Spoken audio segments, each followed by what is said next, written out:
بھائی محترم موجود ہیں، ان کی اجازت سے، کیونکہ بعد میں ان کی طرف آئیں گے، علامہ صاحب ہمارے پاس یہاں ایک ماں بیٹھی ہوئی ہے ایسی جن کی گزشتہ 2-3 سال میں مختلف واقعات ایسے ہوئے جس میں ان کے 4 بچے جو ہیں وہ جاں بحق ہوئے. ان کا جو ان بچوں کا باپ تھا وہ ذہنی توازن کھو بیٹھا. صرف ایک بچی ان کی اب رہ گئی، 5 یا 6 بچے تھے اور ماں اسی کا فرض نبھا رہی ہیں. انہوں نے اپنا حوصلہ ہمت برقرار رکھا. آج بھی جب یاد کرتی ہیں اپنے بچوں کو تو زاروں قطار رونا شروع کر دیتی ہیں. میں چاہوں گا کہ ان کو بھی یہاں سامنے لے کے آؤں، وہ خود بیان کریں کہ کس طریقے سے ان کے بچے کن کن حادثات کا شکار ہوئے. تو میں بڑھوں گا اپنی اسپیشل گیسٹ کی طرف جو حال میں یہاں موجود ہیں، ایک ماں کی طرف. اور ہم ہمیشہ ماں کو بھی خراج عقیدت پیش کرتے ہیں. دنیا کے تمام رشتوں میں یہ ایک ایسا رشتہ ہے جو لازوال رشتہ ہے، جس کی محبت کی کوئی مثال پیش نہیں کی جاتی. ایسا رشتہ کہ اللہ تعالیٰ بھی جس کی مثال دیتا ہے کہ ایک ماں سے میں 70 گنا زیادہ محبت کرتا ہوں انسان سے. تو ہم اپنی اس مہمان کی طرف آتے ہیں اور ان کو ہم سامنے لائیں گے اور ان سے بات کریں گے.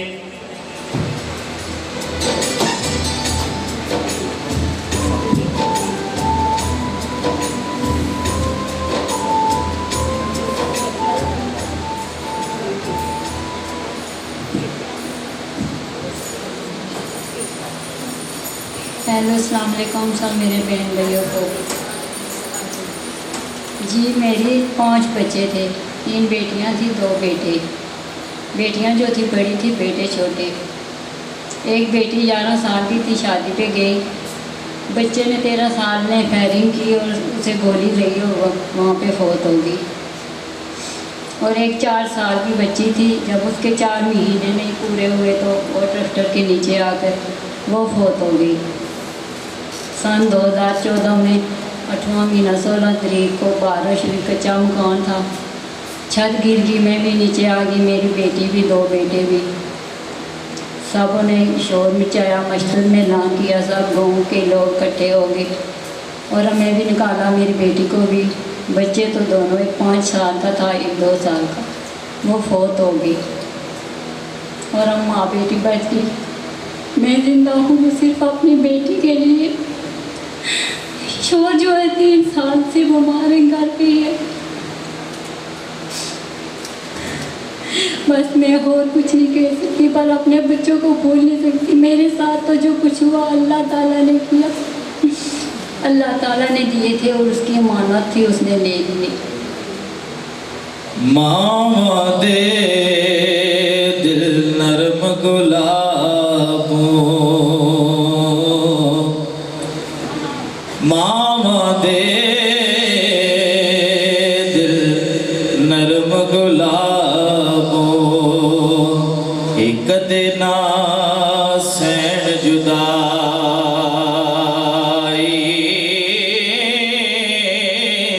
پتراں دا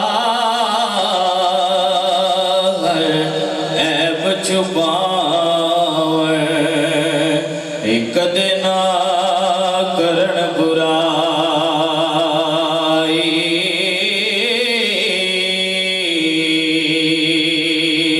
تے ماں ورگی کوئی شے نہ جگ تے، میں دنیا ساری بھولی، جیڑی ٹھنڈے دلانوں باوے، او مٹھی ماں دی بولی، او جیڑی ٹھنڈ دلانوں باوے، او مٹھی ماں دی بولی. آپ کے کتنے بچے تھے ٹوٹل؟ جو 5. 5، ان میں سے 4 جو ہیں وہ جب 3 बेटियां थी 2 बेटे, बेटे छोटे थे बेटियों से। सही। तो यही वजह थी कि आपके हस्बैंड जो है वो जी, वो बच्चों से बहुत प्यार करते थे ना, जब बोलते हैं कहते हैं मेरे बच्चे से आपके बच्चे देखता है, तो कहता मेरे बच्चे होते थे तो अब वो भी इतने वहाँ, बहुत प्यार करता था अपने बच्चों से। तो आज जब अपने बच्चों की आपको याद आती है तो क्या आपके तासरात होते हैं, फीलिंग्स क्या होती हैं? ज़ाहिर है माँ तो माँ होती है बच्चों ना। को याद करके अकेली होती है तो रो लेती हूँ। सब रिश्तेदारों के सामने तो नहीं इंसान रो सकता, पर माँ के दिल पे जो गुजरती है वो किसी के दिल पे नहीं गुजरती। जी रिजवान चिश्ती साहब क्या कहेंगे? तू बेली इस सारा जग बेली, ये अनबेली भी बेली, वो सजना बाज मोहम्मद बख्शा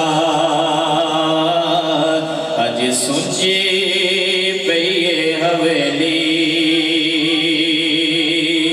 ते टुर गए दिलदार दिला दे वतनों चो वे मुहारा, उजड़ी बस्ती और नजरे आवे कंड ती जदियारा, उजड़े बस्ती नजरे आवे कंड ती जदियारा।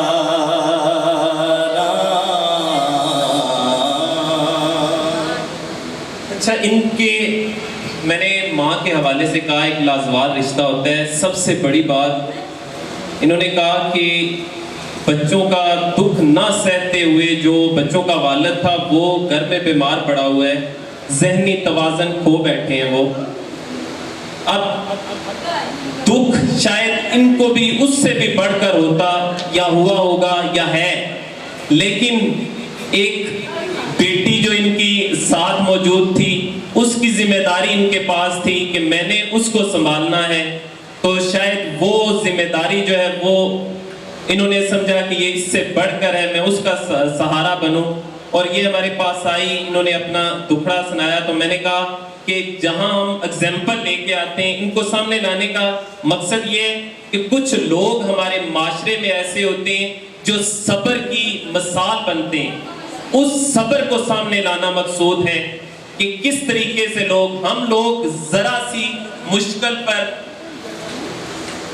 सहम जाते हैं, घबरा जाते हैं कि हम पे कौन सी क़यामत टूट पड़ी। और ये एक माँ बैठी है जिसके गुज़िश्ता 3-4 सालों में 4 बच्चे जो मौत की नज़र हो गए, लेकिन ये अपने बच्चों का, अपनी जो बेटी वाहिद एक बेटी है उसका सहारा बनने के लिए आज भी हालात का मुकाबला कर रही है, मुशक्कत तगदो सारी चीज़ों का मुकाबला कर रही है। हम उम्मीद सहर के फोरम से सलाम पेश करते हैं इस माँ को और तमाम उन माँओं को जो कि अपने बच्चों के लिए मुख्तलिफ किस्म के हालात का मुकाबला करती हैं, और इस मोहब्बत को, माँ की मोहब्बत, लाजवाब मोहब्बत को हम खराज तहसीन पेश करते हैं। और मैं चाहूँगा कि माँ की शान के मुतल्लिक़ मेरे जो तीनों नात ख़्वान मौजूद हैं यहाँ पे, सब एक एक शेर जो है वो पढ़ें, फिर उसके बाद हम मुफ्ती साहब की तरफ आएंगे, फिर हमने डिस्ट्रीब्यूशन करनी है मुख्तलिफ किस्म के जो तोहफे हैं। और मुबीन मिर्ज़ा साहब भी कुछ शामिल करना चाहते हैं। आपकी इजाज़त। जी जी। जैसा कि मैंने पहले अर्ज़ किया, तमाम हम इबादत करते हैं और ये सोचते हैं कि इसका सवाब हमें कितना मिलेगा, और अगर एक गरीब औरत का कच्चा घर गिरता है और साथ 3 मंजिला आलीशान मस्जिद खड़ी है, मार्बल से शीशों से बनी हुई, तो यकीन मानिए ये थप्पड़ है हमारे मुसलमानों के मुंह पे। हम सारा दिन सवाब को तोलते रहते हैं कि ये पढ़ा तो इतना सवाब, ये किया तो इतना सवाब। मुफ्ती साहब से मैंने एक सवाल किया था, हमारी कोई इबादत हकूक़ुल इबाद से हट के है ही नहीं है। मस्जिद में 5 वक्त जाने का हुक्म है, अल्लाह को कोई ज़रूरत नहीं है मेरे सजदे की। वो अल्लाह मुझे मस्जिद में इसलिए भेजता है कि अहले मोहल्ला जब इकट्ठे होंगे हम एक दूसरे के हाल पूछेंगे, बताओ यार तुम्हारा हाल क्या है, तुम्हारे बच्चे का हाल क्या है, तो तब हम एक दूसरे को मदद कर सकें, एक दूसरे का तावन कर सकें। मैं आज के इस फोरम के हवाले से ये अहले इस्लाम से अपील करूँगा, असातिज़ा से, उलमाए किराम से। उलमाए किराम भी आखिरकार असातिज़ा है कि अपने इर्द गिर्द ये हमारे दीन का हुक्म है। मुझे कोई मौलवी कोई मुफ्ती ये बता दे सारी रात अगर हम इबादत करते रहें और हमारा पड़ोसी भूखा सो जाए, क्या हमारी इबादत कबूल होती है? हमारी इबादत कतन कबूल नहीं होती। अगर हम पड़ोसी से बेखबर हैं, अपने साथ वाले से बेखबर हैं, तो चाहे स्पीकर लगा के सारी रात हम दुरूद सलाम के डोंगरे बरसाते रहें, वो डोंगरे हमारे लिए लानत का तौक बनेंगे कि मैं बेखबर हूँ अपने पड़ोसी से, अपने भाई से, अपने चचेरे से, अपने फुफेर से। अल्लाह ताला ने दीन हमें इन लोगों को ख्याल रखने के लिए दिया है। अल्लाह को इबादत चाहिए तो चिड़ियाँ उसका नाम लेने के लिए बहुत हैं। हम एक चीज़ अल्लाह का जिक्र करती है। मैं आज के इस फोरम से अपने आप को देखूँगा, आप अपने आप को देखें कि हमारे आसपास जो लोग हैं कहीं वो महरूम तो नहीं हैं, और अगर महरूम हैं तो यकीनन पड़ोसी होने के नाते कल क़यामत के दिन हमारा गिरबान होगा और उनका हाथ होगा। बेशक बहुत अहम पॉइंट आपने उठाया। लोग मस्जिद को दुल्हन बनाते रहे, लोग मस्जिद को दुल्हन बनाते रहे और मुफलस की बेटी कंवारी रही। तो ये एक बहुत बड़ा अलमिया है कि हम मस्जिदों को तो इतना ज़्यादा सजा देते हैं, लेकिन उसी के अकब में हो सकता है वाकया कोई ऐसा घर हो जहाँ पे कोई बेटी कुंवारी बैठी हो इस वजह से कि उनके वालिदैन के पास जहेज देने के लिए कुछ नहीं है। तो इस माशरे की जो रसूमात हैं, फरसुदा रसूमात, उनको पूरा करने के लिए कुछ नहीं है। तो हमें सबसे पहले अपने इर्द गिर्द देखना चाहिए कि ऐसे लोग जो हैं उनकी सबसे पहले मदद करना हमारे ऊपर ये जिम्मेदारी आयद होती है।